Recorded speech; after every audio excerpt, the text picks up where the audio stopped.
back from Germany. That's right. I'm live. We're live, Peppa. I think it said. Did you push live, Luke? Yeah. No, I think it says we're live. For 8 seconds now, we're live. Okay. We got one person viewing. Mammal, if you can't see us in that screen, then you're not in the picture. So slide over. We're Mammal. Mammal, slide over. So we are now live. I'm good. We are back in the United States, and we want to say welcome to the live chat here tonight. Lucas, can you bring this computer up to watch that so I can read the comments from this? Lucas is here. He's going to help us out here. I'll just look at you. So someone said, this is interesting. Someone said when on one of our comments when I was in Germany that that I was going to be sick when I got home. And Lucas is sick, so he's got a little bit of a cold and a cough and a snotty nose or whatever. I gave it to him. Silka gave it to him. I gave it to her. She gave it to me. Then I gave it to. I don't know how the progression went, but we've all had it now. And he's actually setting up this computer so I can see the comments. Hopefully on this computer. Yeah, there we go. Now we're on that computer. There you are, Mammal. How about that? Our faces Can you don't bring the even comments up too? Yeah, right there. There it is now. So, well, all right. Now I can read the comments. This is awesome. Now I just need glasses. I forgot my glasses. They're in. You're just a mess. In the office, Lucas, can you grab a set of glasses so I can read these? So guys, we are back. Jimmy's here. Mom and Dad are here. Jimmy, you got to slide in so you're in the picture here. Sliding in. So Jimmy's here. Mom and Dad's here. We're all here. Silka's here, and Lucas is here, and we are live. And I know that there's other stuff happening on the internet or whatever, but we wanted to just go live because I had so many comments from today's post, and I was like, man. Let's just go live and answer questions because we just got back from Europe last night. We were actually up for about 30 hours before we slept 5 maybe, something like that. I had 4 hours. Lucas had four hours sleep in the last 2 days. I've had about 5, so I slept more than him. So we thought, hey, let's answer some questions. And Mom and Papa are here. Jimmy's here. Lucas is behind us. And Silka's hiding off screen. And so we thought, you know what, let's go live and answer some of these questions because I just don't want it to be any misunderstandings about anything. We hope, first of all, that you guys enjoyed the stuff that we sent to you from Germany. I couldn't post every day. We didn't have Wi-Fi. Yeah. And it was really hard. I couldn't put together videos and do posts. And then if what we're going to post, skiing in the Alps, I mean, you know, it was kind of weird, an odd situation to be able to post in. But we did find some interesting things. So it looks like I'm blurry, Lucas. This is what other people are seeing here, right? I think You that's don't just look the blurry bad up Wi-Fi there. because that's on Wi-Fi. Because they're both on Wi-Fi. If they had one, it's pretty You're That on one your looks phone, clean. right? The computer's on Wi-Fi, so The computer's on Wi-Fi. Okay, Yeah, so you're not blurry. well, welcome back. We thank you guys. We missed you guys. You know what? It was so interesting, and this was a very interesting thing. I actually missed the comments and you guys and talking to you like and having dialogue. That was so interesting. I never thought that I would miss you guys that much, but I truly just missed being with you guys just as much. So I hope you missed us. But Yeah. 10 minutes ago, he was sitting here and saying, I got to get back. I got to reach out to our people. I I got to let them know. know what's going on. I know. I feel like they should, like I'm missing something here. That's good, though. That's good. You want to reach out to people. Definitely let them know have what's jet going on. lag. Somebody asked Barb. I definitely have jet lag, Barb. Pam, I'm glad you loved the videos from Europe. They were so fun putting together. We were talking about this just a little bit ago. The glass Jimmy's made it daughter okay? actually got in a wreck 2 days ago, right? Yesterday. Well, It was yesterday. Yesterday. Yeah.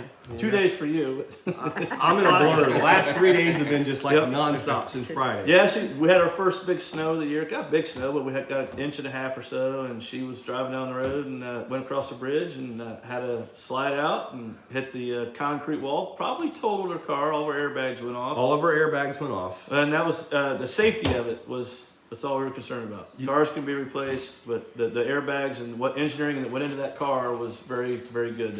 It saved her from serious injury.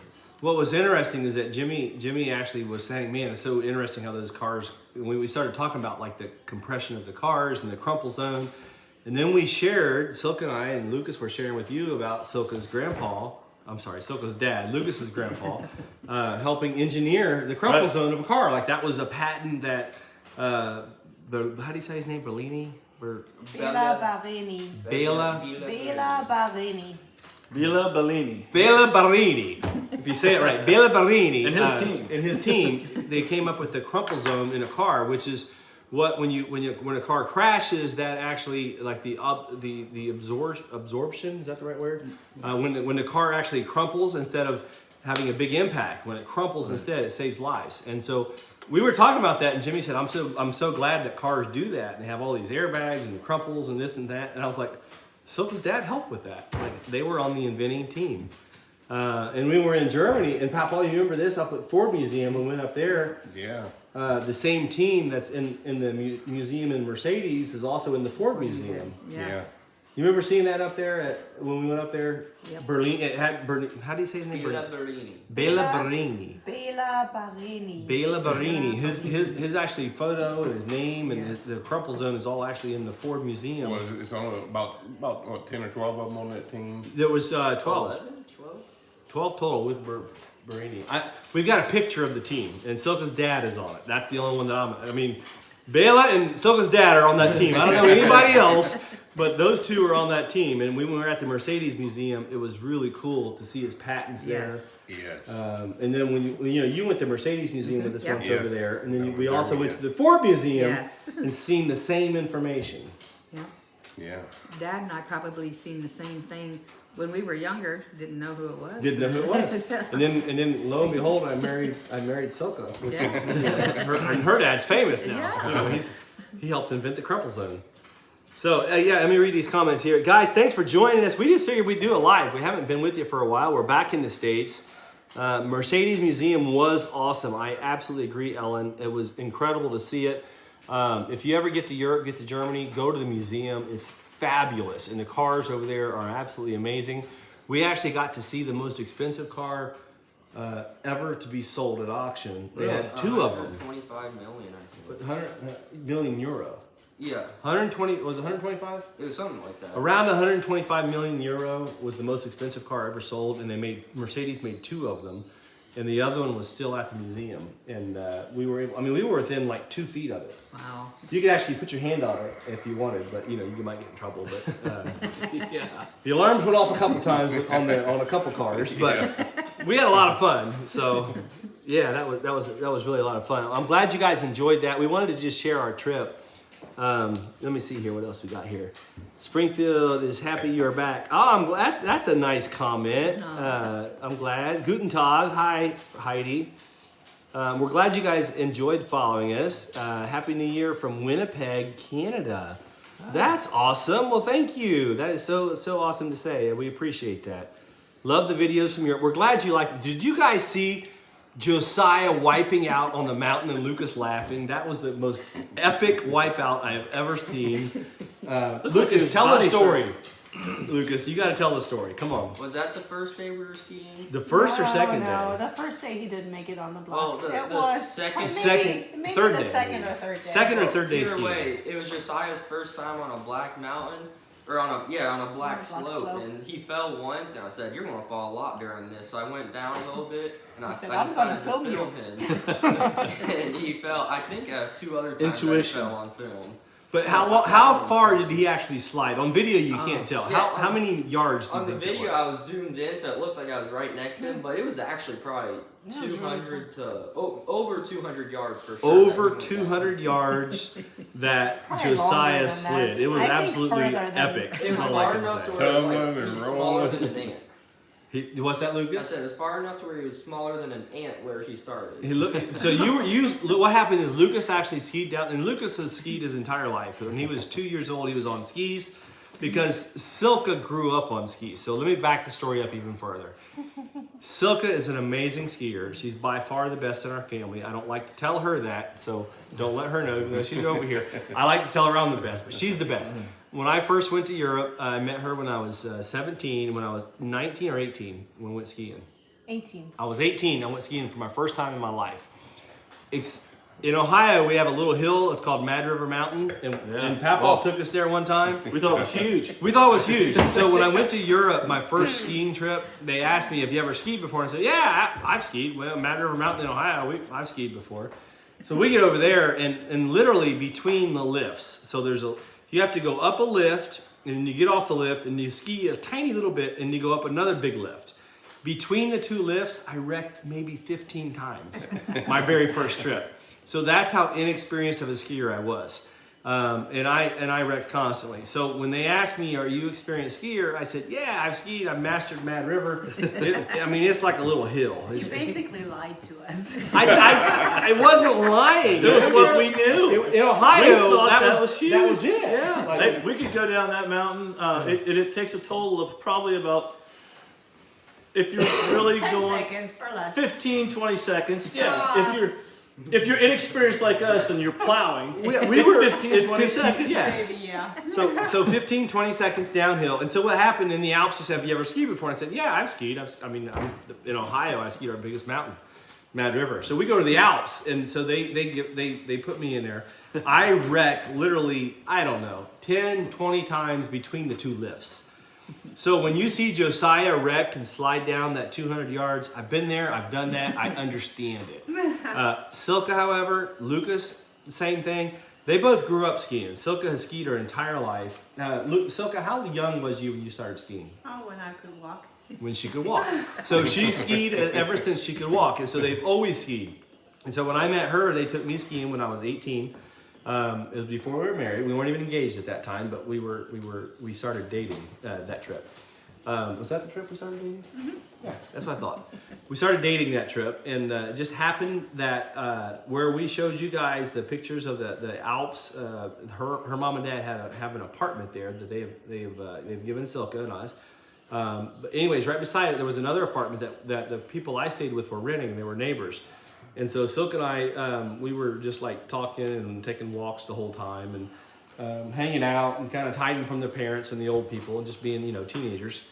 And you're hiding. What'd you go over there for? You said you were hiding and hanging She out. took off. Well, you guys see that. As soon as I start talking about her, she takes off. Gone. That's what happens.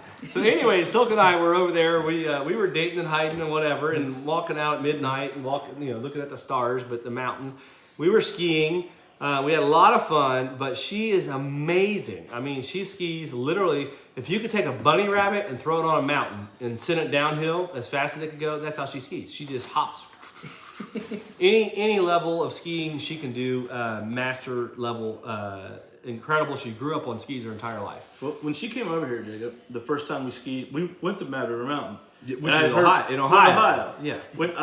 That was the first time I had ever seen her ski. And I thought, because I'd heard how good she was. And I was like, okay. So I had trouble just standing up. Like I said, I'm V plowing. And she comes skiing down to me backwards, asking if I was okay. And I'm like, I can't even go forward V plowing, and she's coming down the hill backwards, asking if I'm okay. Then I realized, okay, She's pretty good. She's pretty good. That's why I can't. And that's the ever thing go to get on remember is diamond. that she grew up when she could walk, she skied. So her parents had her on skis when she could walk. And we did the same thing with Lucas, because every year we go to Germany for Christmas and we stay there for Christmas and New Year's. And we've done that our entire lives. And when our kids grew up, they grew up on skis the same way. So Lucas is that level of skier. He's not as fancy as his mom. He's got his own style. But Lucas is an incredible skier. So Josiah was like I was. And when we go over there, they asked him, have you ever skied before? He's like, yeah, I've skied. And so the first time out, he's just wiping out right and left. He doesn't know what he's doing. And Lucas just happens to be filming. He was watching him the first time we go down Blacks. Now when we go over there and we ski down the Blacks, our whole family with when it's just Silka and me and our kids, we don't even look at signs. We just ski. It doesn't matter if we're going down Blacks or reds or blues or yellow, whatever colors there are. It doesn't matter. We just go wherever we want to go, and that's how good our kids have always been since they've grown up. They grew up on the mountain. So we take Josiah over there and we take him down his first Black, and that's the video that Lucas happened to be able to record.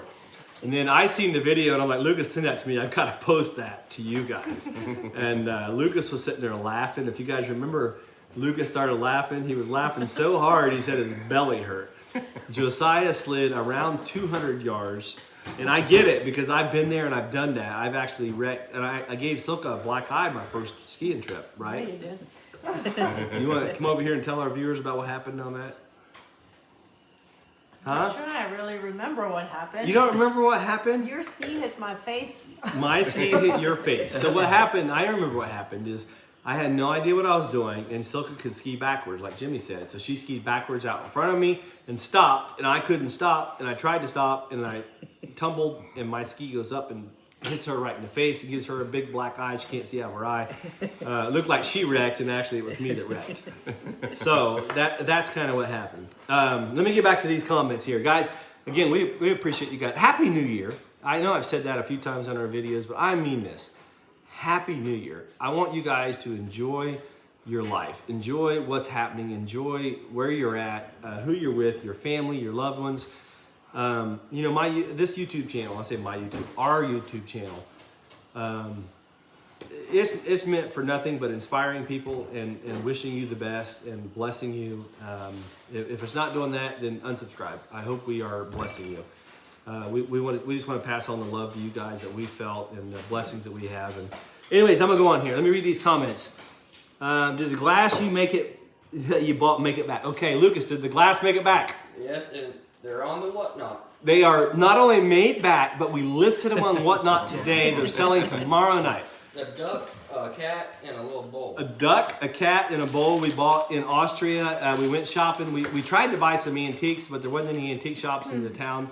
We found an art glass maker, and we looked through the window 2 times before we got in there. Yeah, because they weren't open. It was like Christmas and New Year's. It was like Christmas.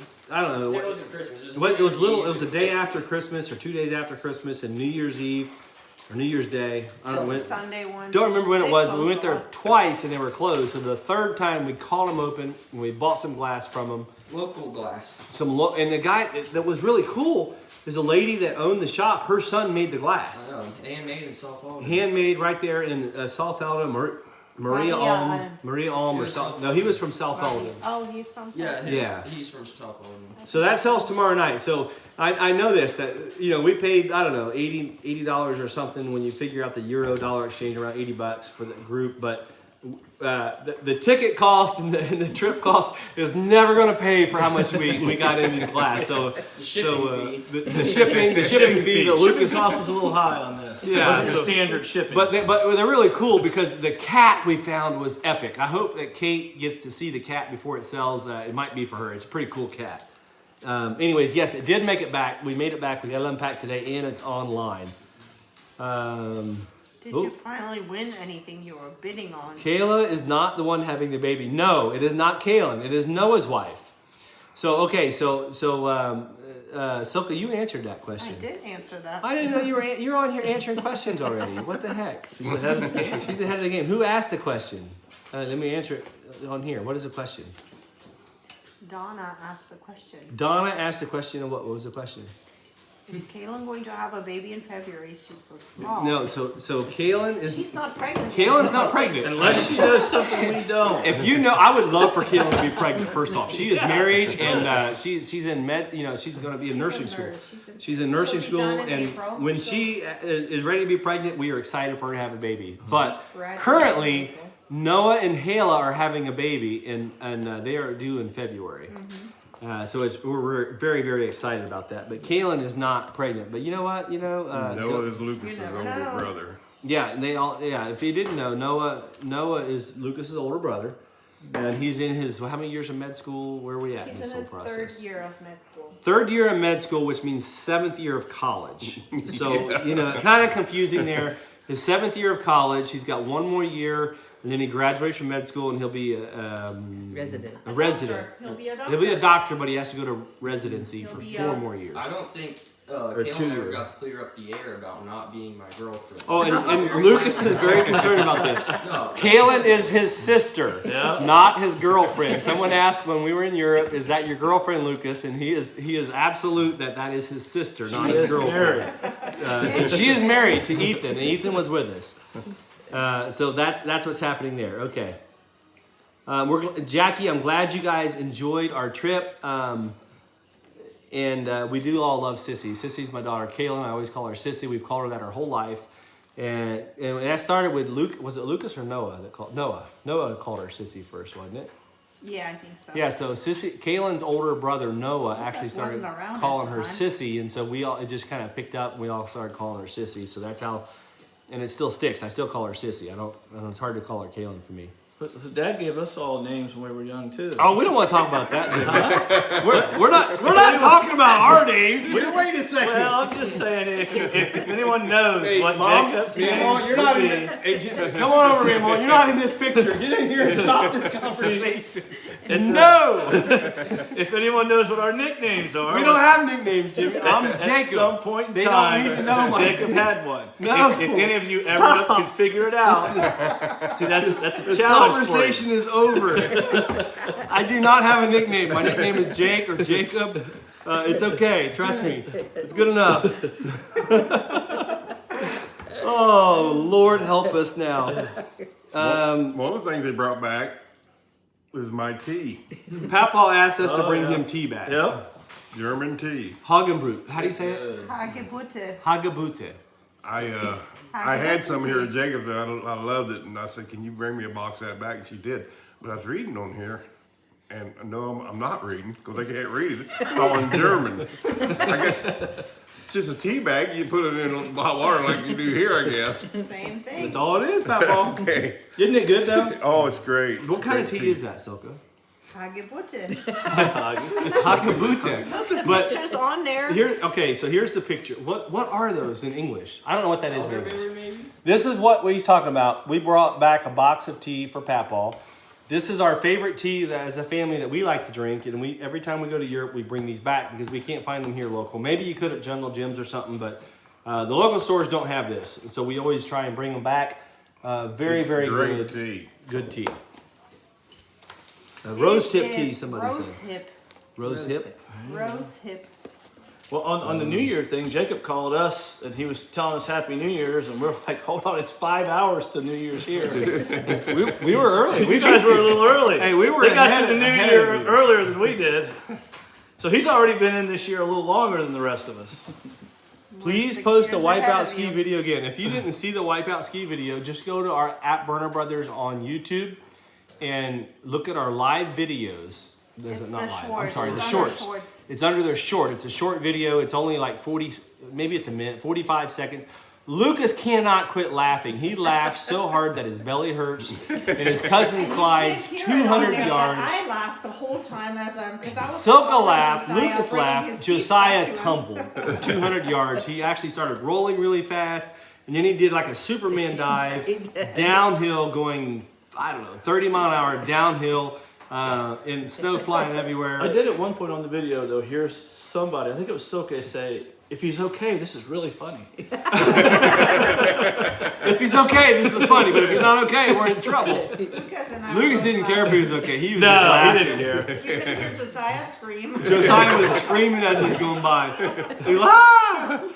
It was a lot. The thing about It the was video crazy. is you can't tell that hill is where you can Straight really up. tell. It's like an angle, Papa. Like Yeah. straight down. I mean, it's And we're the only place on the video you can really tell that Big. is when he's doing the Superman. yeah, and it's going by. Wow! And you say, "Good God, that hill is steep." He's on his belly and still sliding fast. huh? Yes. Another video, a short that we did was when we went sled riding. Oh, And Kaylin, if you guys watched Kaylin's face on that sled riding video, her hair was down here.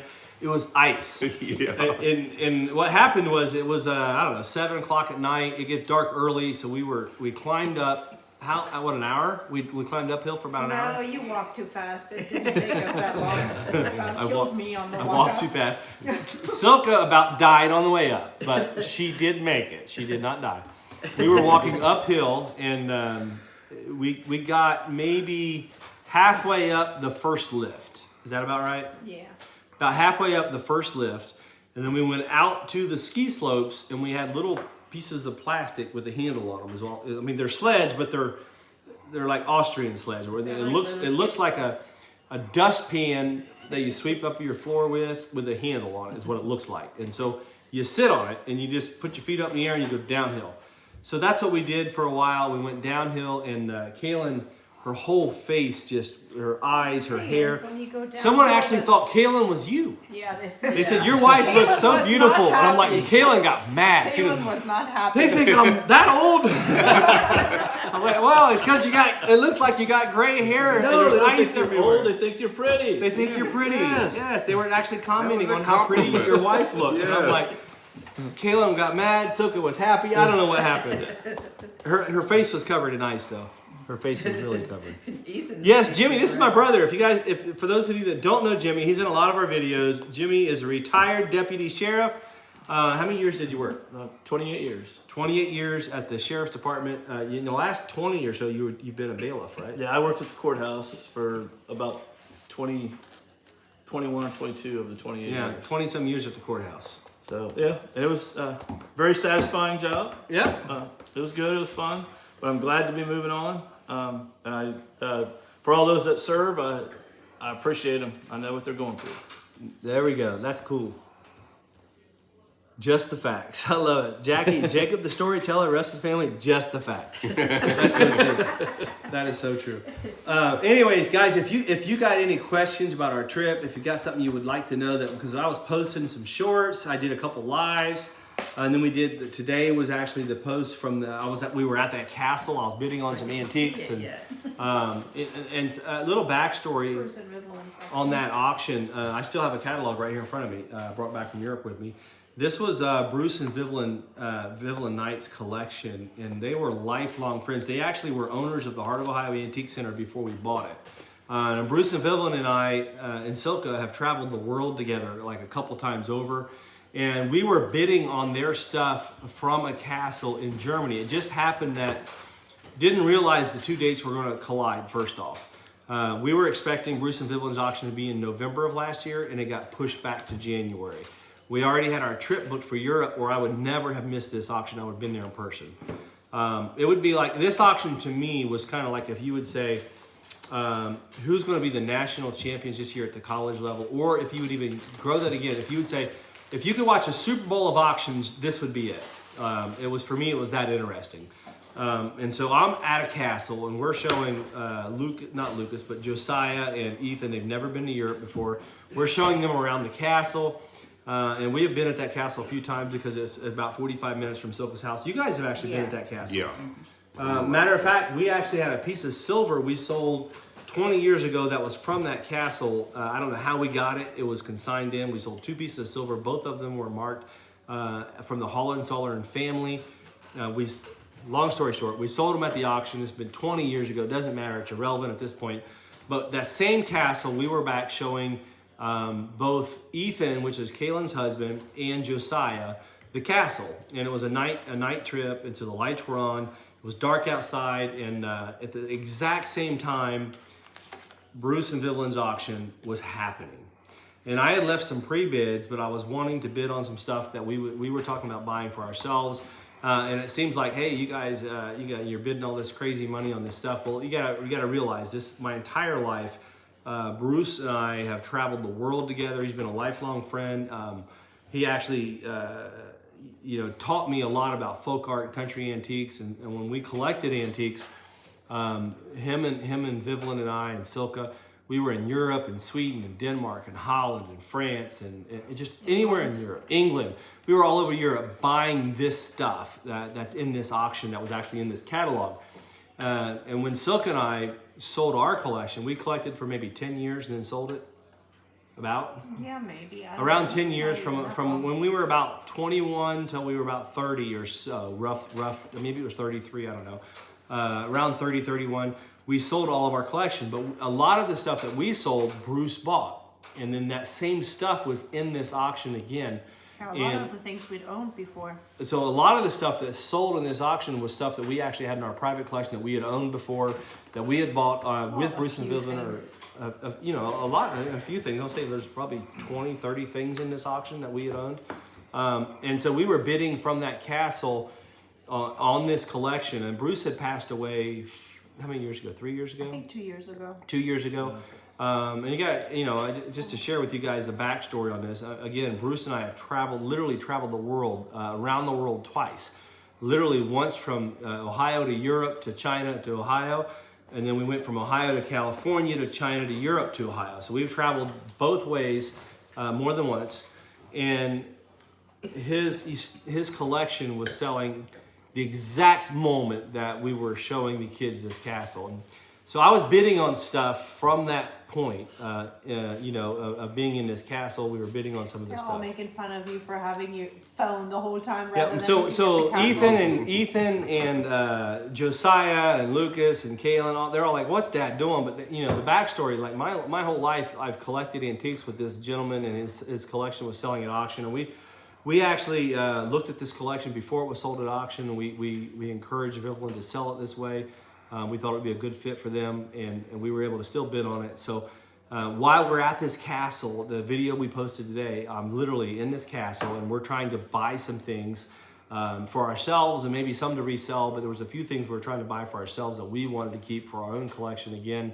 And I haven't collected for, 15 years or something. It's been a long time. But I thought Starting a tiny bit again. we just started collecting a few things, and I thought, you know what, this would be a really good thing to buy a few things from Bruce and Vivian's collection, and then we keep it again. And during our video, the thing that we wanted, there was 2 or 3 things that we really wanted. One of them was this Shively They're all cupboard, really expensive. but they were all very expensive things. And so we ended up bidding, on this Shively cupboard. And we talked about it up front. Hey, if it goes cheap and we can buy it. Now, when I say it goes cheap, these cupboards bring from 30 to 50,000 usually. And when I say it goes cheap, we were trying to buy it for under 25,000. And yesterday in the video, today's video actually shows it. It was Friday night, so 2 nights ago we were doing this. We were walking through the castle, and it was selling, and I had the opening bid of like 15 or 16,000, and I kept bidding up to 22, and then it went out. And I just want you guys to know, we're just sharing our lives. This has nothing to do with us bragging or anything like that at all. Literally, we are just sharing our lives with you guys. Bruce and Vivian were lifetime friends of mine, and that piece of furniture we were bidding on would have been put out to the Heart of Ohio Antique Center on display like a museum piece, and that's what we were trying to do with it. So if you got a chance to watch that today, then you'll see the whole story. If you didn't get a chance to watch it yet, then please watch it, because it's pretty cool. I'm walking through a castle, security's looking at me while I got my phone open, I got another phone. What is he doing? I'm walking through here, and I'm like videoing, and I'm filming, and the kids are all looking at this castle in amazement, and I'm like, oh, I got to bid on this, and it's crazy. And then Spoiler, we didn't get it. Right. we didn't get it. Yeah, I didn't spend any money. We bought a couple, 3 or 4 small things that we're gonna keep for ourselves, but it was not much money that we spent total, as far in the grand scheme of things. So it was crazy. The tomahawk, the Tecumseh tomahawk, we tried to bid on. Josh and I were going to try and buy it and hang it at the antique center. We ended up, I didn't post this video. I got a whole nother video. I'm not sure if I'm going to post it or not, but I'll give you the short. There was a tomahawk. It's a peace pipe that was in the auction. It sold for $41,000. Bruce, my friend Bruce, bought it about 40 years ago and sold it to a gentleman for $1,200. When that gentleman passed away, Bruce went to his auction and had to pay $29,000 to get it back. He had it in his collection for about 20 years. And then when Bruce passed on, I thought, man, I would love to buy that and then hang that at the antique center as like a monument to Bruce, to Tecumseh, and then just as something to bring people into our antique center. I mean, we have the largest antique center in the United States. I thought that'd be a great item to hang in there and let people to see and display. And anyway, so Josh and I talked about it. We thought, let's try and buy this. We'll split it 50-50. You pay half, I'll pay half, and we'll hang it in the antique center just as a relic to have on display, not for sale. And so we tried to buy it. We were high bidders on it 4 or 5 times. We started out, the first time we placed a bid was around $4,000. And the estimate, what's the estimate say? The estimate says $2,500 to $3,500 is what the estimate was on this piece. So we actually bid, our first bid was around $4,000 or $4,500. And then we kept bidding and bidding. And our final bid that we placed was $11,000 plus the premium, which is around $14,000 total, whatever, it doesn't matter. We didn't get it. It sold for $41,000, but that's the quality of stuff that was in this auction. It was all amazing, a lot of museum quality stuff.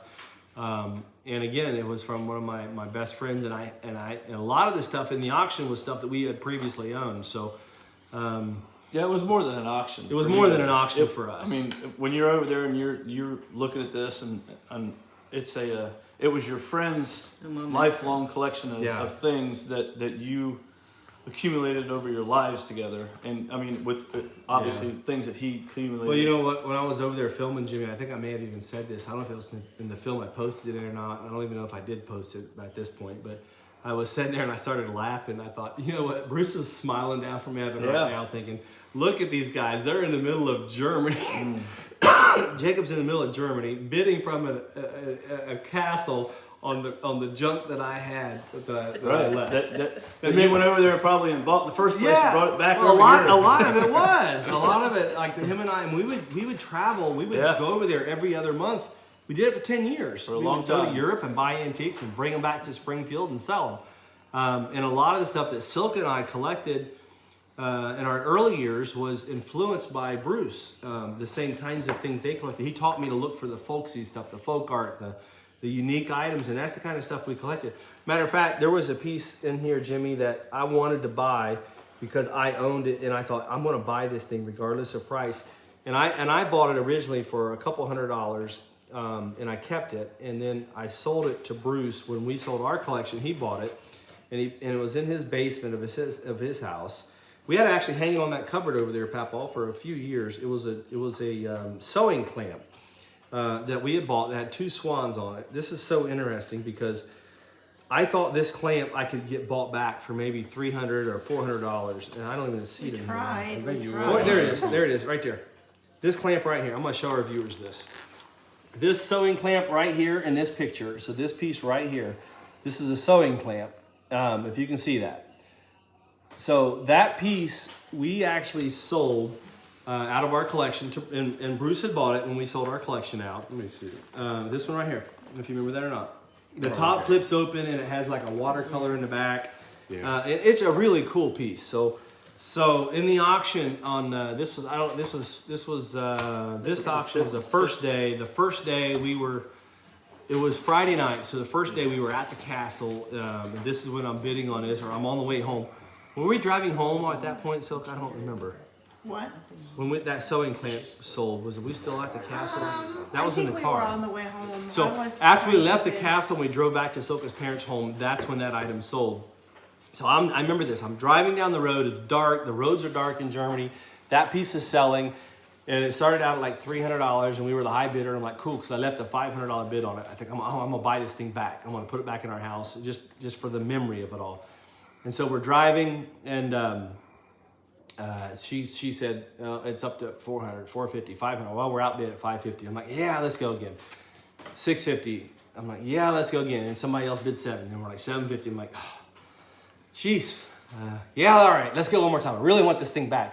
We ended up, we bid, I think our last bid was either 800 or 850, and then the next bid would have been 9, and there was a 25% premium on this auction. No, you never go. So we would have been over $1,000 on it back, and I was like, no, we can't do it. Like I love Bruce, I love this stuff. I would love to have that item back, but man, that's a lot of money. And so we just passed. And you know what? The memories we have with Bruce and Villain and this collecting, I ended up buying 4 or 5 pieces total? Yeah, about like that. 4 or 5 pieces at the entire auction, and I'm very happy with what I got. Blessed to be able to get them, and I'm gonna put them back in the house. That was an item I would love to have because we owned it already, but we just didn't get it. Anyways, Bruce would have been happy that's how that stuff but went. I think Bruce was laughing. He was sitting up there watching us from heaven. He can't get it back. He can't get it back. He didn't get it. He didn't get it. That was because I know Bruce this. loved to do that. Bruce would have said. Yes. Bruce would have said, "You chicken." Yeah. Yes. You chicken. You should have went more. You should have went more. Why didn't you pay more? And you know what was interesting is Bruce told me when a sale like this happens, he said you have to focus on one item. I remember him telling me this 10 years ago. He said, when you come into a situation like this, you're not going to buy everything you want, but you got to really focus on that one item. And that's what you go after. So I made my mind up, and I did it like 7 times and didn't get any of them. So he refocused. So I refocusing. Okay, here's the next item. I really want this one. I don't know. I guess I didn't learn well enough, but saved us a lot of money. We didn't get any of the stuff, but whatever. But that's the backstory. Lucas, this computer here is just kind of like frozen, going in It says circles. it's on the Wi-Fi. Oh, can you change it or get it reset or started so I can read the comment? I can't read comments right now. It says it's on the Wi-Fi. We have bad Wi-Fi here. Can you bring on your phone? On cellular on your phone comments? Not the computer. We have bad Wi-Fi at all of our houses. See, our house, we live Right out in the there, middle Bermuda of Triangle. We We are live in the in the middle of Dollarville nowhere. Triangle. Yeah. We live out here where there is no one. We have 270 people in our local town. We Not call put them- this on cellular, but I'm saying, can you? We call bring Sprint your- and have can them you come out to your the phone? house, and they're trying to tell us that, that there's no way you don't have connection. Then they come out and go, "Oh my goodness, you don't have connection." It's crazy. It is. They don't believe us till So they come out. we're doing this live stream from our They cellular wanna know phone. if Josiah is Jimmy's son. Josiah is not Jimmy's son. Josiah is our cousin. Now it's back. The comments are back. All right, I can catch up again. Maybe I can catch up again. There we go. Now it's moving. Is Josiah Jimmy's son? Megan, no. Josiah is actually. So Mike, Josh, and I, all three bought the Antique Center together. The Heart of Ohio Antique Center. Mike's grandson is Josiah. Now, Mike is your second cousin or third Yeah, cousin? second. Mike and my dad are second cousins, and then that's this level, and then Josiah is his grandson. Now He I just know that happens means to that be we are one of cousins, but I don't know how Lucas's many levels over that is. So Josiah and Lucas and I are all cousins. Well, Josiah and Lucas. Yeah. Lucas and I are cousins to Josiah. Lucas obviously is my son. So In the Berner My nephew. family, we're all first cousins. we're all first cousins. Right. We don't have second cousins in the Berner family. They don't exist. People ask me all the time, "Where do your kids go to find dates?" Like, well, outside the county.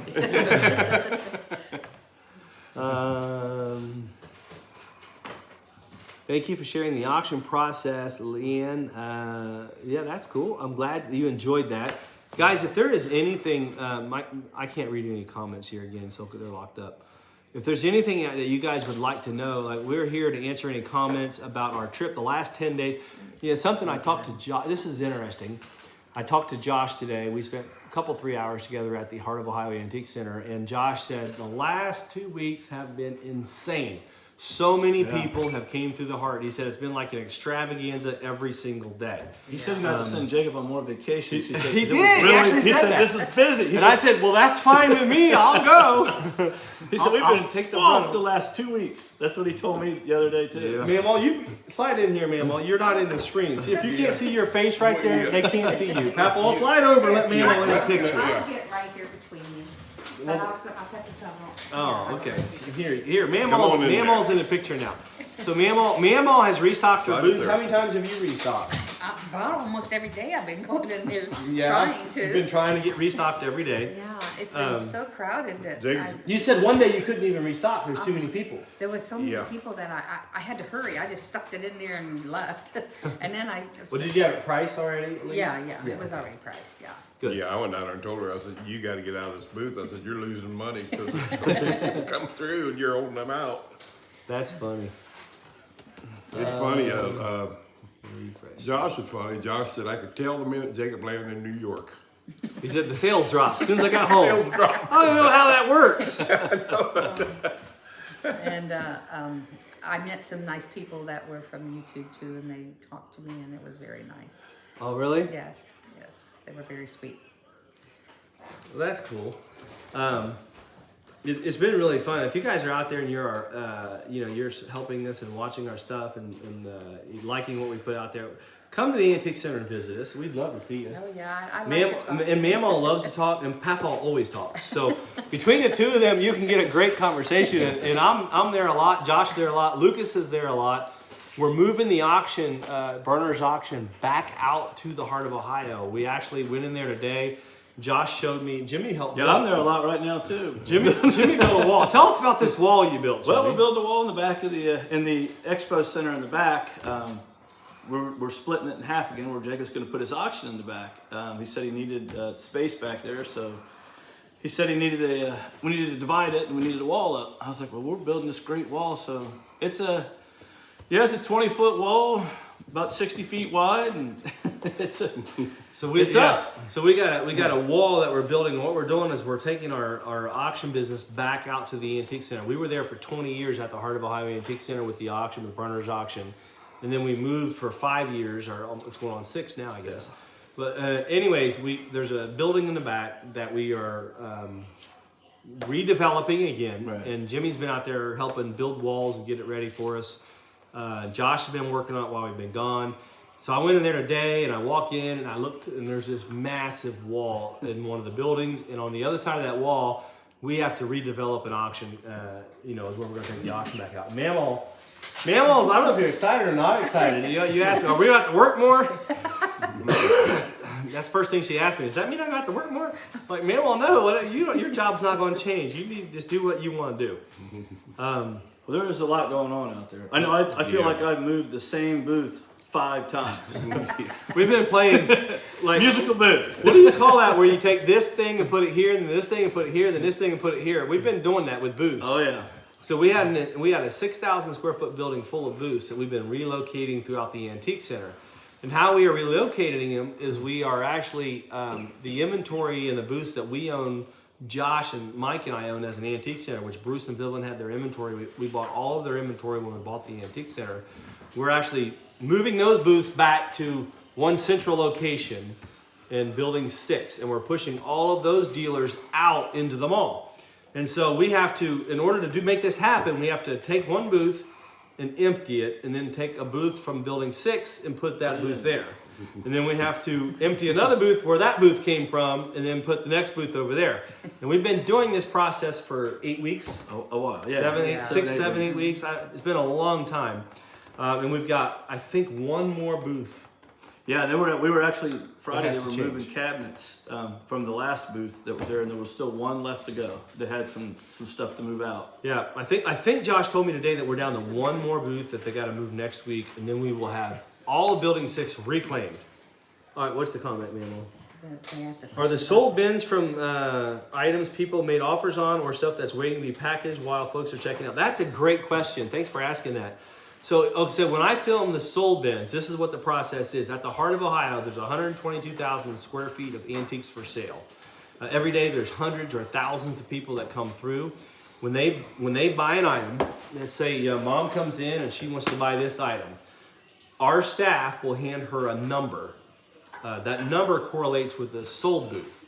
Our staff then will take that item and they will put it into that sold bin. You don't have to carry it around. And you don't have to carry it around. And so that item is secure in the sold bin, but she is going to buy that item. It's not paid for yet, but it's in the sold bin. And then what happens is, when you're ready to check out, you come up and you hand one of our staff, our checkout customers, a number, whether it's A6 or B12 or whatever that number is. They go to that sold bin, they find your merchandise, they bring it up to the cash register, and they check you out. And so when I'm filming and I say, hey, these are the sold bins, it's the items that are being sold. They haven't been paid for yet. Now, sometimes some of those items will have offers on them. So let's say this was priced at $500. And mom said, hey, I'd pay $420 for that. We actually call the dealer and we'll say, hey, you got a $420 offer on this box of tea. Do you want to take it? And they can say yes or no, or they can counter. And then we only call one time. If they counter, that's the final price being offered, or they can say yes. So that's what happens. So sometimes I'll say, hey, this is in a sold bin. It's priced at $500, but it looks like the offer was accepted at $420. That's the process on how that works. So if you're watching our videos and you like the sold bins, those are real. That's stuff being sold every single day. We have hundreds or thousands of items a day, sometimes multiple thousands of items every day being sold. And when I show those sold bins, that's real items, real prices being carried out. And that's why I try and do it so much. I think if you're buying and selling in this industry, it's always good to see what the new trends are, what's being sold, what's not being sold. Yes. And even from Bruce and Vivian's auction that they just had, country antiques over the past 5 years have been in the toilet. They've been very soft. They were setting records the last 2 days at auction. There some things didn't. Now, here's a good example. I'm gonna share a story here with you guys. This is a fascinating story. I sold this piece to Bruce. I'm gonna share a story here. Let me find it. I originally had a phone call from a gentleman in Columbus, Ohio that said, Hey, there is a highboy in South Florida that you go to Florida all the time. I got a call, and I want you to look at this highboy. And if you buy it, I want 10% of whatever you pay for it. He said, I think you can get it bought for 10,000, maybe 12. I said, okay, I'll go look at it. This is the piece. It's that piece right there. Okay. This highboy right here, I bought in Florida. I paid $12,000, and I gave my friend a $1,200 commission. I'm pretty sure that close to that. Maybe I paid 11, gave him. It was right around that number. I put it up at our auction, this piece right here, and Bruce bought this. Now we had a backup bidder on this was from, I think either Connecticut. I think it was from Connecticut. The backup bidder was. This piece is actually signed. I don't think they found the signature at the auction that it sold at yesterday. But when we sold it, we had found the signature and we advertised that signature. So this is a custom made piece. It's period. It's 18th century, right at 1790, 1810, Queen Anne highboy. We sold this piece for $42,000, I think, plus premium, which puts it almost $50,000 to Bruce. Yesterday's auction, I was flying in the airplane when this piece sold, or I would have bought it. But I think the final bid was only $2,500. So I sold that piece to Bruce for 40-some thousand, and it sold yesterday for $2,000-some. That piece was an exception to the rule yesterday. Most of the items the last 2 days at the auction, these are all country. He collected folk art, country, 18th, 19th century, Americana, European folk art. Most of the stuff that him and Vivian collected brought 2 or 3 or 4 times what it's selling for at today's market. That piece, however, brought a fraction of what I think that, obviously what he paid for it. This piece on the back, I don't remember the final price because I didn't get to see it, but this piece right here featured on the catalog was one of the last items sold. And that's a blue painted trainware piece. It's only a piece of wood this big, and it brought a couple $1,000s. And that's when you get into an early Americana and folk art, the prices are just unbelievable. And again, there was stuff sold that like this auction right here is one of those auctions where once in a lifetime you get to experience. And that's why we were bidding from that castle. And when you talk about prices and if stuff's good or bad or how the market's doing, what I want to say is country antiques at this auction were on fire except a few pieces. There was maybe 10 to 15 items that I thought were undervalued. That highboy was one of those 10 or 15 items. Most of the other stuff just brought ridiculous money or at least fair price or more. This sugar chest right here, this piece right here is a cherry sugar chest. This is a Kentucky piece, probably made about 1820. It had original finish on it. I think it brought right at $4,000 plus the premium, which puts it about $5,000. A few years ago, Skinner's, I've been watching Skinner's auction for the past few years, trying to stay updated on period furniture, what it brings. That piece, $800 to $1,200, it brought $4,000 at the auction yesterday. So country stuff has been all over, but I'm saying that this auction right here is putting a new fire in our communities and our antique industry on country items. A lot of the small stuff, especially the folk art pieces. But I did buy this piece. This is one of them I bought. I just happened to flip open to that page. This piece right here is one of the best bride's boxes I've ever seen anywhere in the world. If you understand what a bride's box is, a bride's box would have been a piece of, just like a pantry box. I got one on the wall over there. I got several in my house actually that I bought from this collection before it was sold. Vivian let me come in and buy a few of them because I was great friends with them for such a long time. And I've got some in my house now. But anyways, this one right here, I was with Bruce and Vivian when they bought this in, I think it was, Silke, do you remember if this was in Germany? I think it was in Holland or Germany. I don't remember which it was. And I think that Bruce paid $3,500 for that piece.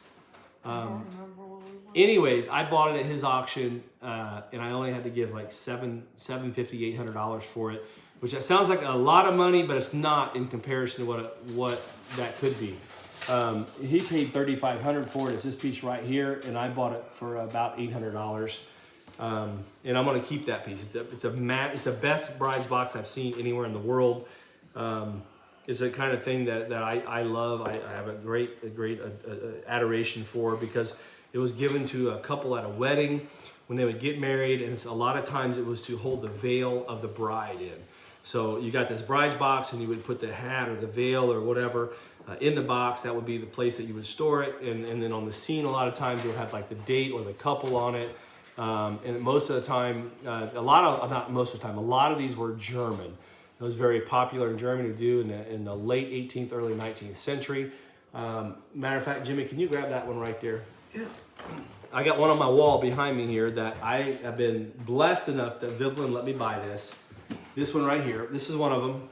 Now this one here looks huge. The one that I bought at that auction is 2 to 3 times bigger than this. I've never seen a better example anywhere in the world. Like, it's phenomenal. This one here was probably painted in the 1800 range, maybe 1820s. And it's got just great coloring all the way around it.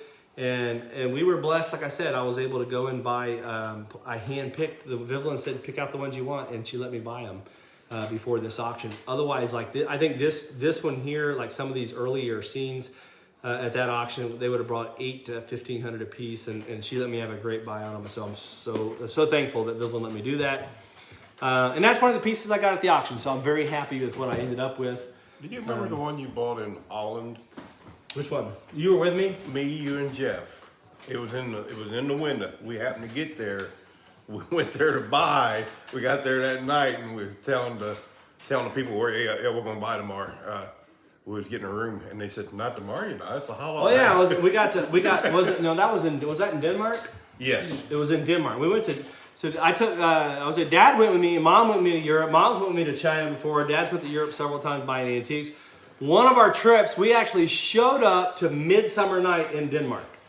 I don't know the holiday, I can't explain it, but I can say is that the next day all the shops were closed and they had a burning of the witch on the river, the canal. Remember, that's where Hans Christian Andersen, the Little Mermaid writer, was out like there, her yeah. statue, the bronze. We were on that canal trying to buy antiques on a holiday, of course. That's when we showed up to buy antiques over there. So Dad was with me, and the next day we were shopping in the evening, and they said, well, you can't buy the next day, it's a holiday. And that's what he was sharing with you guys, is that we actually showed up and that holiday happened. Yeah. And so we spent the next day just enjoying the holiday. We went to a few parties and festivals, and we were out there and we watched a witch burn in the middle of a river. It's like, wow, this is great. It's crazy. I don't know what happened. Like a Halloween in Europe. I don't know what it was. So yeah, that's. But yeah, Dad, do you remember breaking down on the highway over there? Yes. We were driving in Germany. We were in Germany or Holland when we broke down. I think we were in Germany. I'm not sure. It might have been. We were either in Germany or Holland, and we blew our engine on a Transit. I think it was a Ford Transit. What happened? I don't know what happened. We were driving, and we hear a boom, and there was black everywhere, and we pulled off this exit, and so we're in a country where I think it was Germany, because I couldn't call like 911 and say, hey, I need help or something like that. So what I do is I call Silka back here. She wasn't with us on the trip. We had young babies at the time, and she had to stay here. Dad, Jeff, and I were over there, and so I call her and say, Silka, we're broke down, and this is where we are. Can you call and get us help? And she actually had to call the rental company back in Germany. It took about 4 or 5 hours to finally get another vehicle there, but we were broke down on the side of the highway with a van full of antiques. Blew the engine. There was oil everywhere. The oil cap actually came off, and underneath the hood was just covered in dark soot. Crazy. Another interesting story, Papaw, about breaking down. What's the most interesting breakdown story you were ever with me on? This is a good one if you'll remember. Of any of them we ever broke down on, this one, I think this one. Oh yeah. Do you remember? In You Florida. gotta get in front of that camera. They can't see you. You gotta get over here where they can see you so you can tell this story. In Florida, we was down there buying antiques, and I was pushing Jacob all day. Let's go. They got a hurricane coming in here. It's going to get bad. And he said, these people don't seem too worried about it. I said, well, they don't know any better. But anyhow, we left out of there. We left out of Panama, didn't we? No, we were on Lauderdale. Okay, well, we left out of Lauderdale. We wasn't too far down the road, and one axle on the trailer the front bearing thing broke on it. We were driving. We had a Freightliner pickup truck with a 43-foot trailer, and the first axle on the trailer snapped. Yeah. Right? Yeah. And it was when a hurricane was coming. Yeah. Yeah, you remember that, right? Because Dad all day was like, we gotta go, like he was just saying. And that hurricane was a real famous hurricane. It was the one that went through Florida, then up through, was it Louisiana? Well, it ended up I not think coming. it was the one that went through. Was it Was it the Ike? one that flooded New Orleans? It was the one that Yeah. flooded New Orleans and caused all the havoc. Katrina? Yeah. Katrina. Yeah, because Katrina went through Florida It was first. Katrina. It was Because I Katrina. got to tell Jake all that. They say Hurricane Just a little one. Katrina's headed straight toward us. And then it actually kind of went on around the coast to come in down there and destroyed it. Well, it Oh went through the my Gulf. God. It brought a lot of and rain though, up because you to- guys got wet that night. Oh, It was raining so hard. Do you remember what happened on the ground? I tell you what, I opened the door and before I could step down to the first step, I was soaked clear through. The rain was so incredible. Do you remember the fire ants? Oh my God. We got down. It was raining so hard. We broke down. We pulled off the side of the road. The axle on my trailer snapped, and it was sideways. And we have a full 43-foot trailer pulling it. We're both in the front of a Freightliner pickup truck. We got, I don't know, $100,000 worth of antiques in our trailer. The axle snaps, and we pull over to the side of the road, and the tires are actually rubbing each other. Smoke Yeah. is flying everywhere. We get out. It's raining so hard that you can't see more than about 50 to 70 feet. It was raining so hard when you stepped out, like he said, you was soaked to your underwear as soon as you stepped out. soon as It you was stepped out, bad. yeah. So we get out, we get on the ground, we're trying to fix the trailer, and You went and got that cardboard out of it. The ditch there. there was a dish that had cardboard, and I pulled it up so I could sit on, not have to sit on the ground there, like get on the Yeah. hill. And that's, Man, it was so many fire ants. They started biting us. These little fire ants started crawling all over us and biting us. And we spent, like, were going the nuts. breakdown itself's a different story. We spent 2 hours there messing with this thing, but all the way back to Bruce and Vivian's house. We actually went to their house in Astor, Florida. We stayed there. So same ones we were buying the antiques from that own the heart of Ohio. They had a house in Astor, Florida we drove to.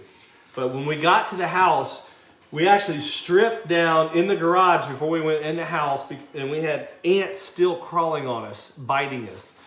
These fire ants that were crawling. It was the craziest breakdown ever in the history of antiques. I don't remember anything worse than that. no, me neither. That was bad. Fire ants.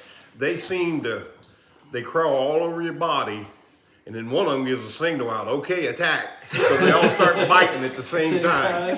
Yeah. It was bad. It was bad. Oh man. Okay, let me read some of these comments here. We're getting off. Man, we're just going everywhere tonight.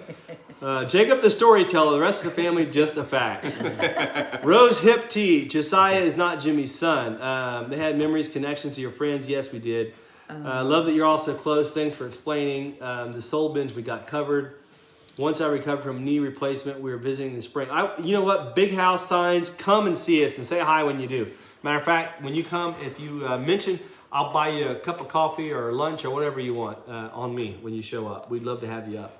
Someone asked if that was You know, in Jake, the Netherlands. the cool thing about the sale like this too, when you get back to this, is when you talk about the price of antiques, this helps those prices when this many items are together. Like you go to a sale and they may have one item there, Yeah. and it doesn't. People are like, "What's that worth?" Or it doesn't bring what it should bring, or people say, "Well, that item's better than that." Well, when you have sales like this, it helps reassure and it helps people reconnect to when you have all those items together. That stuff is still very valuable. Oh, yeah. It's still wanted. I think sometimes it gets lost in the shuffle now because there's not as much of it. That makes it even more rare because this stuff's harder and harder to find. It really is. Someone asked, did Vivian the entire collection sell? Vivian kept a few pieces, maybe 5% of the collection that she kept for her own personal use, and she moved. And and I got nothing but respect for Vivian. Her and I and Silka, all of us. We're all great friends with Vivian. We love her. We're blessed and amazed and thankful that she sold us the Heart of Ohio Antique Center. It's been almost 1 year. Actually, 1 year ago today, we were actually in the process of finalizing the purchase of the Heart of Ohio Antique Center. And so I don't think she didn't go to the auction. She did keep some things, not very much. She moved to Columbus with her daughter, where her daughter's at, so she could be close to her grandson. And so, yeah, that's where Vivian was at. I don't know, there is going to be another auction with some of their stuff coming up in March. So